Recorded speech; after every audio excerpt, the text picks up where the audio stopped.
بسم اللہ الرحمن الرحیم السلام علیکم۔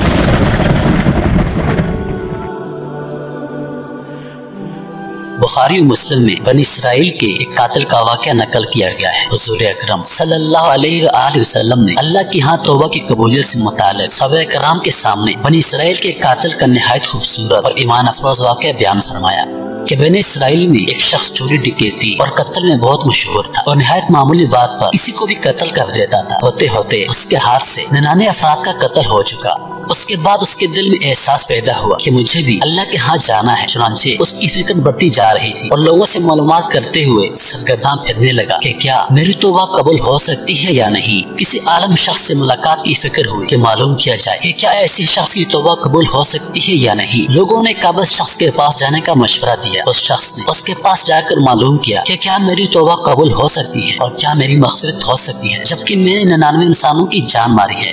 تو اس عابد شخص کو مسئلہ اچھی طرح سے معلوم نہیں تھا، تو اس نے اپنی عقل سے کیا سرائی کی کہ جو آدمی 99 انسانوں کی جان مار سکتا ہے اس کی توبہ کیسے قبول ہو سکتی ہے۔ چنانچہ اس نے کہہ دیا کہ تیری توبہ قبول نہیں ہوگی۔ تو اس شخص نے غصے اور جلال میں آ کر اس کو بھی قتل کر کے 100 پورے کر دیے کہ جب میری توبہ قبول نہیں ہوتی ہے تو لاؤ تجھے بھی قتل کر کے 100 پورے کر دیتا ہوں۔ چنانچہ اس نے اسے قتل کر دیا، مگر اس کے دل میں تردد باقی رہا کہ میری مغفرت کی کوئی شکل ضرور ہوگی۔ اس لیے اس نے لوگوں سے پھر معلومات کا سلسلہ جاری کر دیا کہ روز زمین پر سب سے بڑا عالم کون ہے، اسے جا کر معلوم کروں گا، وہی صحیح مسئلہ بتا سکتا ہے۔ آخر لوگوں نے اس کو بتلایا کہ فلاں جگہ ایک عالم رہتا ہے، اسے جا کر معلوم کرو۔ چنانچہ اس نے اس عالم صاحب کے پاس جا کر اپنی زندگی کی کارگزاری سنائی اور 100 آدمیوں کو کس طرح سے قتل کیا ہے سارا کارنامہ سنا کر معلوم کیا۔ کیا بتلائیے کہ میری توبہ قبول ہو سکتی ہے یا نہیں؟ کیا اللہ کے ہاں مجھ جیسے گناہگار کے لیے بھی مغفرت کا کوئی خانہ ہے؟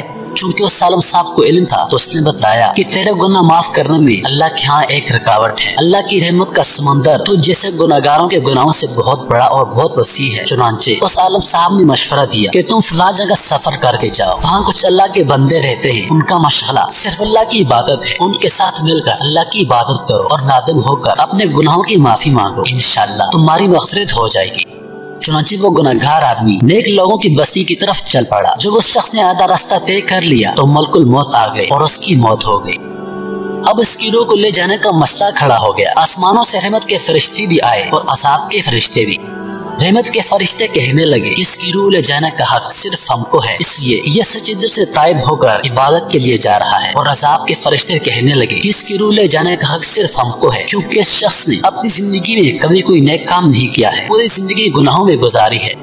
اسی دوران آسمانوں سے آدمی کی شکل کا ایک فرشتہ آیا۔ بعض روایات سے معلوم ہے کہ یہ آنے والا فرشتہ حضرت جبریل علیہ السلام تھے۔ چنانچہ اس فرشتے نے تشریف لا کر ان دونوں طرح کے فرشتوں کے درمیان یہ فیصلہ کیا کہ دونوں طرف کی مسافت ناپ کر کے دیکھ لو کہ جہاں سے آ رہا ہے وہاں کی مسافت قریب ہے یا جہاں جا رہا ہے وہاں کی مسافت، لہٰذا جہاں کی مسافت قریب ہوگی اس شخص کو وہاں کے لوگوں میں شمار کر دیا جائے گا۔ چنانچہ دونوں کی طرف کی زمین کو ناپ کر دیکھا گیا تو جہاں جا رہا تھا وہاں کی مسافت جہاں سے آ رہا تھا وہاں کی مسافت کے مقابلے میں صرف ایک بالشت قریب تھی۔ چنانچہ فیصلہ ہوا کہ مقام عبادت کے قریب ہے، اس لیے رحمت کے فرشتوں کا اس کی روح لے جانے کا حق ہے۔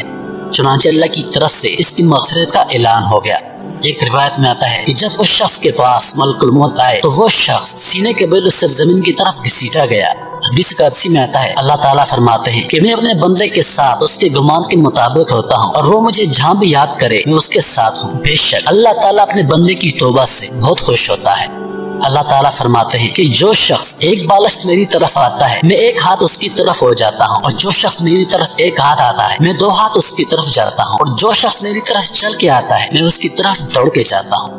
چنانچہ معلوم ہوا کہ جب انسان سچے دل سے توبہ کرتا ہے تو اللہ تعالیٰ اس کی توبہ ضرور قبول فرماتے ہیں۔ میرے محترم عزیزو، مایوسی گناہ ہے اور شیطان انسان کے دل میں مایوسی ڈالتا ہے۔ ہمیں اللہ تعالیٰ کی رحمت سے مایوس نہیں ہونا چاہیے، ہمیں اپنے گناہوں کی توبہ کرنی چاہیے، ہمیں اللہ تعالیٰ کی رحمت کی امید رکھ کے سچے دل سے توبہ کرنی چاہیے۔